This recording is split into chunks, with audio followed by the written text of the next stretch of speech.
Saudações, eu sou o professor Charles Camelo e nessa videoaula de Geografia Geral nós falaremos sobre a população mundial.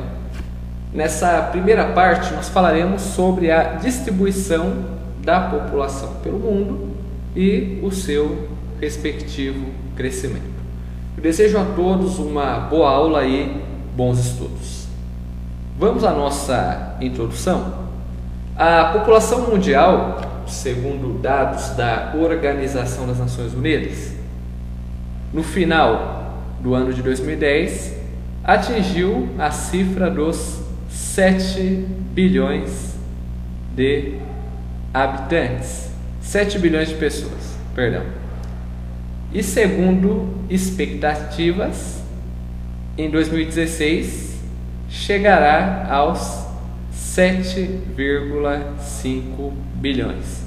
Tanto que, se vocês analisarem os novos gráficos, já está estimado nesta casa 7 bilhões. Isso no ano de 2015. E provavelmente 8 bilhões em 2025.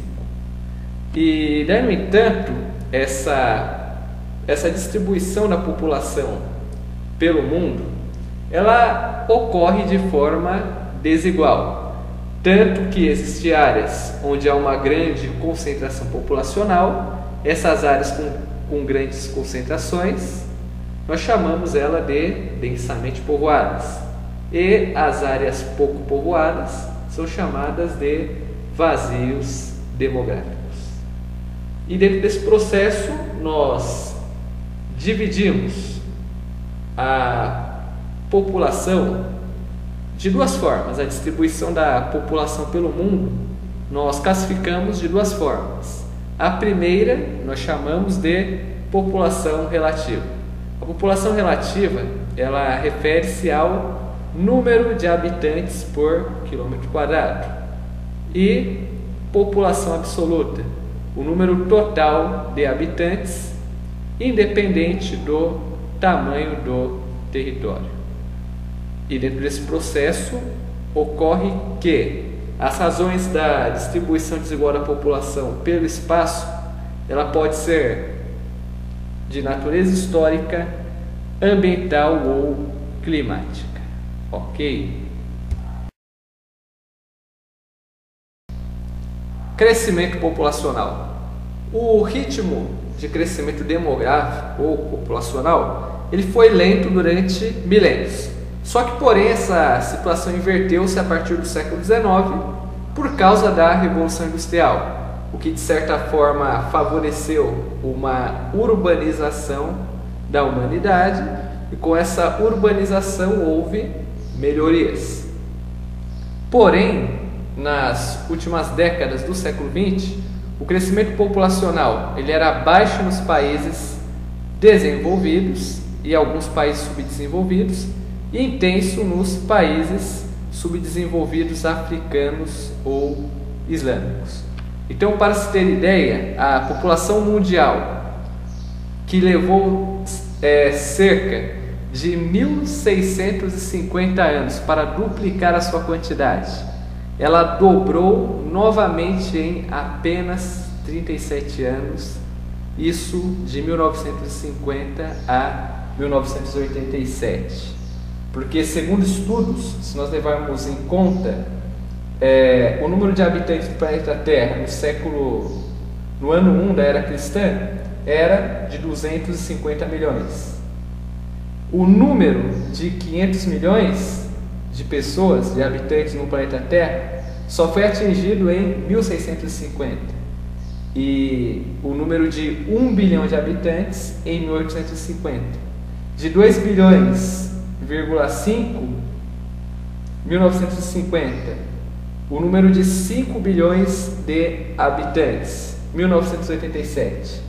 Então, a cifra dos 6 bilhões de habitantes, ela foi atingida no ano 2000. E em 2010, se nós analisarmos, houve um crescimento bastante intenso, porque em 2010 a população atingiu a cifra dos 7 bilhões.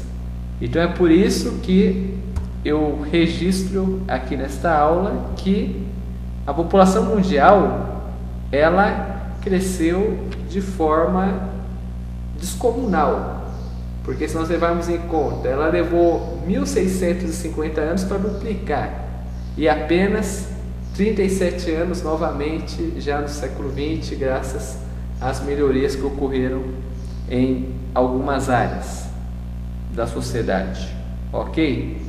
Só que, porém, hoje, no século XXI, está ocorrendo um fenômeno que nós chamamos de transição demográfica. Taxas de mortalidade. Hoje, apesar dos conflitos existentes no mundo e ainda da carestia, de alimentos, da fome e da miséria, ainda com todos esses problemas, houve um declínio dos índices de mortalidade. Por quê?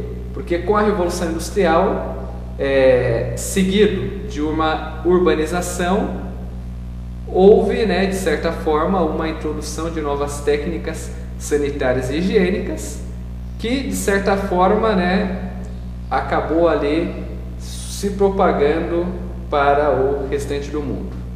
Então, além disso, durante a maior parte da história da humanidade, sempre ali existiu um equilíbrio entre as taxas de natalidade e mortalidade.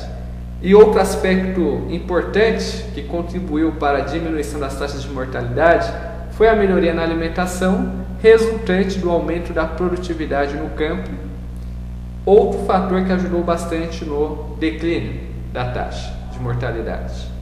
Só que, porém, ainda no século XXI existem países com alto índice de mortalidade.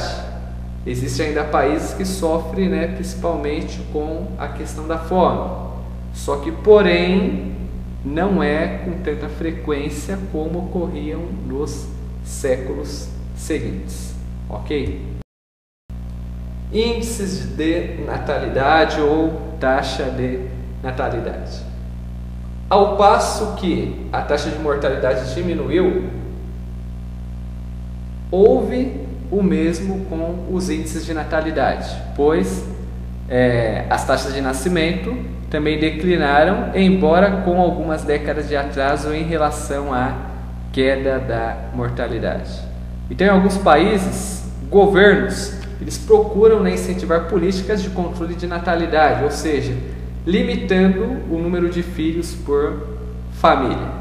Então, nos atuais países desenvolvidos, o declínio das taxas de natalidade ocorreu desde o século XIX e início do século XX. Já nos países subdesenvolvidos e industrializados, ele ocorreu apenas a partir dos anos 60 ou mesmo nas últimas décadas do século XX. Dois fatores eles acabam explicando a queda dos índices de natalidade. Primeiro, a diminuição da mortalidade e a urbanização. Então, geralmente, as famílias que vivem nos ambientes urbanizados e industrializados, elas tendem a ter um número cada vez menor de filhos. Então, um estudo sobre essa distribuição das taxas de natalidade, você pode fazer isso estudando a partir do próprio território brasileiro. Então, geralmente, as regiões do Brasil onde se tem o maior número de filhos é o norte e o nordeste, sendo que no sul, no centro-sul no geral, os índices são bem menores. Ok? E para concluir a nossa aula, nós vamos falar sobre o controle de natalidade no próximo slide.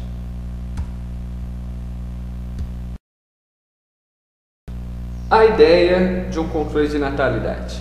Após a Segunda Guerra Mundial, o grande crescimento populacional nos países pobres ou subdesenvolvidos, eles começaram ali, de certa forma, a ressuscitar as ideias malthusianas, decorrentes dos séculos 18 e 19. Então, o grande precursor do malthusianismo, como o próprio nome já diz, foi criado ali, né, por um cientista social chamado Thomas Robert Malthus.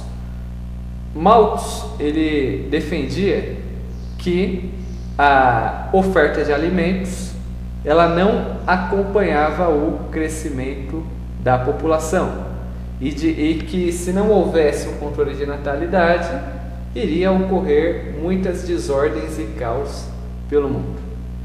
Então, de certa forma, os malthusianos eles defendiam, né, que não haveria recursos para a população mundial caso não ocorresse um controle de natalidade.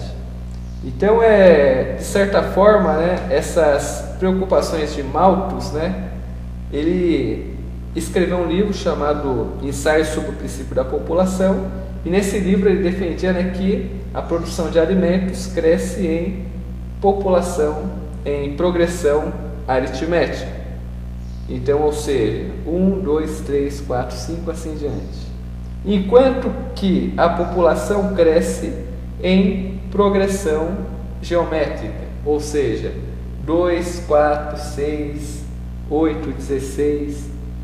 Então, segundo Malthus, ele defendia um equilíbrio entre produção de alimentos e crescimento populacional para evitar guerras e conflitos, conforme eu já disse.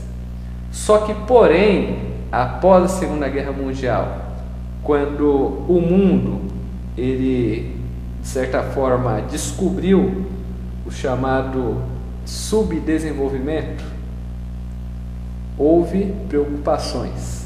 Então, os países desenvolvidos, eles passaram a defender novamente essas ideias, só que, porém, com um novo termo, o neomalthusianismo. O neomalthusianismo, ele defende uma política de controle de natalidade, em especial para os países subdesenvolvidos, com base em dois argumentos. O crescimento populacional é um obstáculo ao desenvolvimento econômico e as áreas superpovoadas estariam ligadas aos problemas de fome e miséria. E um terceiro ponto, que não está aqui, mas hoje é muito discutido, é que a oferta de recursos naturais não acompanha o crescimento populacional. Então, se nós analisarmos a população cada vez mais, ela consome mais, ela se torna consumista. E o consumismo, ele leva, de certa forma, a uma grande exploração dos recursos naturais. E os países que mais influenciaram o controle de natalidade são a China e a Índia, que adotaram a política do filho único, pois são países com uma gigantesca população. Tanto que China e Índia são os países mais populosos do mundo. Então, quem quer aplicar o controle de natalidade? O controle de natalidade, ele quer ser aplicado sobretudo, né? Quer ser não, são os países que defendem o controle de natalidade.